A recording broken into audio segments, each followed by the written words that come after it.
প্রস্তুতি সভা চলছে। এই দ্বিতীয় সভায় আজকে আমরা সত্যিকারের এখানে মানুষ আবেগ পাচ্ছে, আবেগ উঠছে, আবেগ উঠাতে পাচ্ছি এবং এই আবেগ উঠাবার জন্য আজকে যে মিটিং, এতে যারা অংশগ্রহণ করেছিল এবং অংশগ্রহণ করেছেন, এখন যারা আছেন এবং অনেকেই চলে গেল, সবার কাছে আমার আবেদন, আজকে শিল্পীরা, অনেক শিল্পী এসেছিল, নতুন নতুন শিল্পী, সত্যি আমি অভিভূত হয়েছিলাম যে এত সুন্দর গাইতে পারে, এটা কল্পনা থেকে। আমরা কয়েকজনকেই জানি যে এরা বোধহয় গাইতে জানে, বাকিগুলো জানে না, কিন্তু আমি সত্যি এখানে যে মানে আমাদের এই বা ঘাটাইয়া বা সত্যির যে গলাটা শুনতে পারি, আমরা সবাই জানি। যেমন আমাদের মমতাকে বলে মানভূমের কোকিল কণ্ঠী, অনেক বলে আমাদের ভালো ভালো এরকম শিল্পী সবাই আছে, ওদের তো নাম আছেই, কাজলি ওদের না, কিন্তু নতুন যারা গাইতে শিখেছে, এই যে আমি যেটা কাজরি আছেন গেল, হ্যাঁ গেল, এরা যে গাহন গাইল, সত্যি এখানে মানে মাধুর্য গলা বিশাল ব্যাপার। তা আজকে তাদের এই যে উপযুক্ত ক্ষেত্র, আর এখানে বলবো দেখুন, অজিত মাহাতো ডাক দিচ্ছে, আদিবাসী কর্মী সমাজ ডাক দিচ্ছে, আমি তার নেতৃত্ব দিচ্ছি। আজ পর্যন্ত অজিত মাহাতোর কোন ডাকা মিটিং, সভা, মিছিল, কোন লড়াই, কোন সংগ্রাম আজ তক ফেলিও হয় নাই। 5 দিনের রেল টেকা, ডহর ছেকা, জিগির জিটা, মাহুর ডরে দিল্লি গেলি 90 লক্ষ টাকা খরচা করে, কল্পনার বাইরে। আমার বিষয়ে লোকে দেখাচ্ছে অজিত মাহাতো টাকা আলিছে। আরে অজিত মাহাতোর টাকা লিবার দরকার থাকে যেখানে কোটি কোটি কর্মী 1 টাকা করে দিলে কর্মীর টাকা অজিত মাহাতো দুপাই যাবে, সেখানে তার টাকার দরকার হয় নাই। সাংগঠনিক দক্ষতা যার থাকে তার কোনো কিছু প্রয়োজন হয় নাই। আজকে এখানে আমাদের, আমি আহ্বান জানাচ্ছি, আমাদের এই আগে বক্তব্যের পরে আমার যে বক্তব্য, আমাদের সভার শেষে যে বক্তব্যে আমি সবাইকে আহ্বান জানাচ্ছি, আমাদের কুরমালি নামে যত সংগঠন আছে সবার কাছে আবেদন, আমাদের মধ্যে কোনো দ্বন্দ্ব, কোনো দ্বিধা, কোনো প্রশ্ন যেন না উঠে।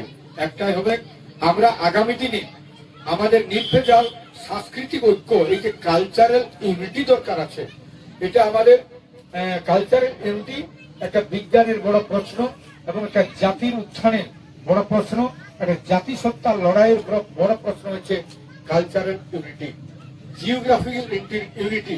তো আমাদের এখানে যে জিওগ্রাফি, এখানে যে আমাদের কালচারাল ইউনিটি, সত্যিকারের একটা জায়গাকে, এখানে সবাইকে ঐক্যবদ্ধ করতে চলেছে কুর্মী। কুর্মী এখানে মেজর একটা কমিউনিটি, মেজর একটা সম্প্রদায়। আমাদের ধরন, আমাদের কাস্টম, আমাদের চলা, আমাদের বলা, সবাইকে নিয়ে চলা, সবাইকে নিয়ে চলা। এটা চিরকাল আমরা দেখেছি, আমাদের আজা রাখে, আমাদের ঠাকুরদা রাখে, আমাদের দেখেছি বাপ রাখে, যত পূর্ণা লোককে দেখেছি, পূর্ণেখি আমাদের এইটা হচ্ছে পুরখেনি, আমাদের কালচারটা হচ্ছে সবাইকে নিয়ে চলার মানসিকতা।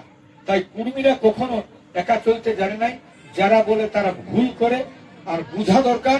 আমরা আগামী দিনে যে আহ্বান করছি, সেখানে কোন কুর্মীরা ডাক দিচ্ছে, কিন্তু সবার জন্য ডাক দিচ্ছে। আজকে এসেছিল অনেক আনসারি ভাইরা, এখনো আছে, আমার বাউরি কমিটির ভাইরা আছে, এখানে বহু কুমার সম্প্রদায়ের ভাইরা আছে, এখানে আমাদের যে মানভূম সংস্কৃতি রক্ষা কমিটি, এখানে সবাই আছে। এখানে আমাদের রজক, ওইখানে নেতৃত্ব আছে ধীরেন রজক, ও চলে গেল, সে আমাদের সঙ্গে আছে। আমাদের কর্মকাররা আছে এখানে, আমাদের সবাই, তার মানে জাতি, ধর্ম, দল নির্বিশেষে আমাদের এই সংগঠনের সঙ্গে সবাই যুক্ত আছে। তাহলে আমাদের এখানে ভূঁইয়ারা বাস ছিল, দেখতে ওরা যাওয়া উঠায়, ওরা আমাদের কালচারের সঙ্গে সম্পূর্ণ জড়িত। যেমন মুদি বাইদা, এরা বাইদারাও আছে আমাদের সঙ্গে, এরা সব খেলায়, কিন্তু এরাও আমাদের সঙ্গে আছে। তাই আমি বলবো, আগামী যে প্রোগ্রাম হবে, এই প্রোগ্রামকে সফল করার জন্য আপনার এখন থেকে চিন্তা করবে ডেলি একবার, কখন কবে হবে, কবে আসবে ওই দিনটা। কোন দিনটা না? 20 সেপ্টেম্বর, সবচেয়ে সংগ্রামের দিন, মহাসংগ্রামের যে 20 তারিখ, যে 20 তারিখে পুলিশের সঙ্গে সংঘর্ষ হয়েছিল, পুলিশের সঙ্গে লড়াই হয়েছিল, পুলিশের সঙ্গে আমাদের অনেক কিছু মতভেদ হয় এবং পুলিশের বিরুদ্ধে বিশাল 8 অক্টোবর মিটিং করেছিল। তো সেই জিনিসটা আমরা বলবো যে 20 সেপ্টেম্বর আমাদের মহা সংগ্রামী দিন মনে করে ওই দিনটাকে প্রতিষ্ঠিত করা, ওই দিনটাকে এস্টাবলিশ করার জন্য আমরা অবশ্যই সবাইকে নিয়ে সবাইকে মনে করাই, আর অন্তর থেকে অন্তঃস্থিত ভাবনা থেকে সবাই এখানে যেন আসতে পারি, এটাই কথা। এবং আমি নিজে, আমাদের মুখ্যমন্ত্রী 3-3বার কথা বলেছে কন্যা অজিত বাবু যাচ্ছি, আর আজকে তো বাবু ওয়ার যেটা PS, or private secretary, private সচিব, পিএস যেটা প্রাইভেট সেক্টরি, তার সঙ্গে কিন্তু চ্যালেঞ্জ হয়েছে একদম 4 লাখ লোকের নিচে যদি হয় তো অজিত মাহাতোর পানিশমেন্ট, আর যদি বাবু বেশি হয় তাহলে কিন্তু পুরস্কারটা কম হবে না, এটাও বলা বলি হয়েছে। তো আগামী একদম 20 সেপ্টেম্বর তার আগে এখানে 5000 ছেলে ভলেন্টিয়ার থাকবে, একদম সুষ্ঠুভাবে কি করে চলবে। আর তার আগে 5000 ছেলে থাকবে আর 5000 তারা নাচবে, প্র্যাকটিসটাও করবে, কারণ তারা প্রত্যেক জায়গায় থাকবে। এখানে দেখছি আজ এসেছিল রিঝে, কিন্তু অনেক লোকের চাল গোলমাল হয়ে যাচ্ছে। তো চালগুলা আমি বলছি কার কার চাল গোলমাল হচ্ছে, আমি বলছি ভালো করে দেখো, দুপা আগাছে কেমন, দুপা পেছাছে কেমন, তবে নাচটার একটা রকম নাই কো। যেটা আমাদের ওস্তাদ আছে রবিনে বলল ঝুমুরের সাথে সাথে বাজনার তালটাও ভিন্ন আছে, বাজনার তালে তালে নাচের কিন্তু চাইটাও ভিন্ন ভিন্ন আছে। তো আমাদের লোকে ভুলে গেছে, একটা আছে আড়হইয়া একটা আছে, আড়হাই ডেক, আর ওর বাজনা ভিন্ন আছে। তো ওগুলো আমরা জানি নাই। এইরকম অনেক জিনিস আছে এখনো লুপ্ত আছে, সেগুলোকে ধরবার জন্য আমরা চেষ্টা করছি এই করম নাচের মাধ্যমে। এবং করম নাচ এই এলাকার যে একটা মহান উৎসব, একটা বড় ফেস্টিভ্যাল, এইটাকে কিন্তু কেন্দ্র করে কুর্মীরা এসটি হতে চলেছে। কারণ করমটা অনেক ট্রাইবেলদের আছে, ওরাংদের আছে, এই ভূমিজদের আছে, সাঁওতালদের আছে, ভূঁইয়াদের আছে, রাজুয়ারদের আছে, বাউরিদের আছে, কুম্ভারদের আছে। এইখানে সবার মাঝে কিন্তু করম পরবটা আছে। এই করমটা কুর্মীদের মূল জায়গাতে আছে এবং এটা যে একটা এগ্রিকালচার ফেস্টিভ্যাল, অর্থাৎ আমরা যে পরবটা করছি সেটার উদ্দেশ্যটা হচ্ছে চাষকে কেন্দ্র করে। তো আমরা যে চাষটা পহিল শুরু করেছি তার প্রমাণ হচ্ছে এই পরবটা, এইটাকে এখনো মানে চলেছে। আমরা ঘুরে ঘুরে এটাকে মানি, এই জন্য এটাকে আমরা উৎসবটাকে স্মৃতি হিসাবে এই করমটাকে মানে উঠে। তো স্মৃতি করম পরবটা সত্যিকারের মেয়েদের যে ব্রত, এক বাচ্চা যখন হয়, একজন মা বাচ্চার মা হয় যখন, তখন যে পালন তাকে করতে হয়, যাওয়া পাত্রে কিন্তু সেইটাই পালন করতে হয়, পালন করতে হইতো। এখন অনেক লোকেই করে নাই, কিন্তু দেখো মানলেই সব আর না মানলে কিছুই নাই। দুর্গা পূজায় এখন লোক মাতাইছে, এখন ইহা বাঁধায় মাতাইছে, কি বলে সুতা বাঁধা বিপত্তা নিয়ে মাতাইছে। তো লোক মাতাছে উল্টা দিকে। আমার ডহরটাকে ছেড়ে লোকের ডহরে যদি চলেছেন তো পরিষ্কার কথা বদলিবেন, রক্ত বাইরাবে এবং দেখবেন উল্টা পাল্টা হয়ে যাবে। এই জন্য নিজের ডহরে নিজেকে চলতে হবে, নিজের কালচারের ওয়ে আছে, নিজের একটা সাংস্কৃতিক রাস্তা আছে, এই রাস্তায় চলতে হবে সবাইকে। এই জন্য বলছি আপনারা আগামী যে 29 তারিখে প্রোগ্রাম এখানে বলা হলো, ফার্স্ট আওয়ারে আমি কারা লড়াই ওদের সঙ্গে বসবো, তারপর আমাদের টিমরা আসবে, মা বোনরাকেও বলবে তোরা ভালো করে আসবে গো। এবার কিন্তু বাবা ঠিকঠাক করে টুকু হলেও রিহার্সেল ঘরে হলেও দিবে, এখানে রিহার্সেল চালু আর ঘরেও দিবে, এখানে রিহার্সেল করবে, সবাই আসবে। আজকে আমি অবাক হয়ে গেলি, শ্বাসপুত কড়া দিয়ে নাচল, শ্বাসও ধরেছে আর পুতহু ধরেছে।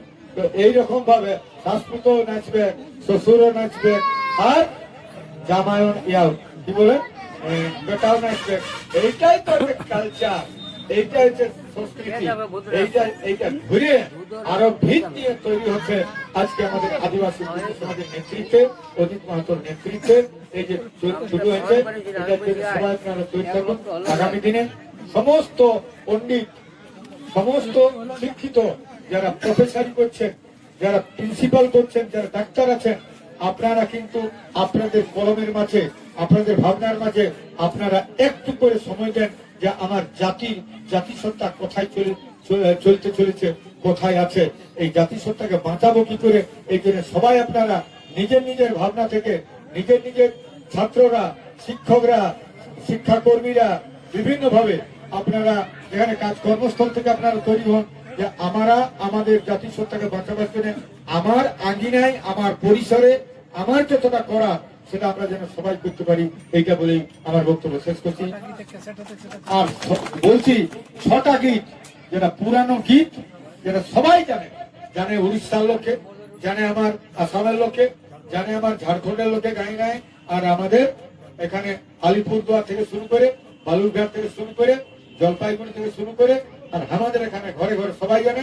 সেই গানগুলাকে কিন্তু প্র্যাকটিস করা যাবে, আর সেই গানগুলাই আমরা বাজাবো, আমরা সেই ফেসবুকে দিব, এবং বাজনাটাও আপনারা জানবেন। এইটাকে কিন্তু মনে রাখতে হবে, আর এইগুলা প্র্যাকটিস করবেন আপনারা সবাই প্র্যাকটিস করবেন আমার আবেদন। আর সবাইকে বলবেন নিজের বোতল ভুলবেন না, জলের বোতল বাচ্চাকে নিয়ে ভুলবেন না, নিজের একটা ছাতা আনতে ভুলবেন না, নিজের কুড়া, নিজের মুড়ি, নিজের চিড়া গাঁঠায় যেমন আসে, লোকে যেন বলে বাবা এইটাই হলো সংগঠন, আর এইটাই হলো সংগ্রাম, আর এইটাই হলো লড়াই। এইটাই দরকার হলে আমরা উপাস থাকতে হবে না, কিন্তু 3 দিন থাকতে হবে, তাহলে মুড়ি কিনে কোনো দরকার নেই, শুধু জল দরকার, জল খাই থাকবো। তো এখানে আজকে আমি আরো বলছি, লক্ষ্মীরা আছে, ছয়মণি আছে, বেলারানী মাহাতো আছে, আমাদের মালা আছে, ছলনা আছে, এরা ঘুরছে গায়ে গায়ে ঘুরুক, আর ওইখানে গায়ে গায়ে ঘুরতে এটাকে দরকার হলে হাটেও যেতে হবে। 8-10টি মেয়ে ছেলেকে হাটে যেখানে বেটি ছেলে এসেছে ওইখানেই বললো, আর ওইখানেই নাচে দিল, ওইখানে যে নাচে বসা লোকজন হবে কে, লোক তো হবে কে, আর গান শুনতে লোক হবে কে, সঙ্গে থাকবে মাইক, সঙ্গে থাকবে সবকিছু, আর শুরু হয়ে গেল। তারপরে ভাষণও দিবে। আমরা এসেছি এখানে, আমরা কালচারাল এই যে নাচ নাচলাম, আগামী অমুক তারিখে 20 সেপ্টেম্বর আপনারা যাবেন কোথায়, কলাডিয়ার মাঠ। এই দিনে প্রচার এসেছে আপনাদের সামনে, সবাইকে জোহার জানাই। আপনারা আবেদন করতে এসেছি হাটে বাজারে সব জায়গায়, গায়ে গঞ্জে, কুলি মুড়ায় যে বাঁচান আছে একদম নাচে দিতে হবে, লোকজন হবে কি। তো তোমরা খাচ্ছ, তোমরা আরো খাটো, সবাইকে বলবো। আর আপনাদের সবাই নিজের স্তরে আপনারা সবাই কাজ করুন। সবাইকে জোহার।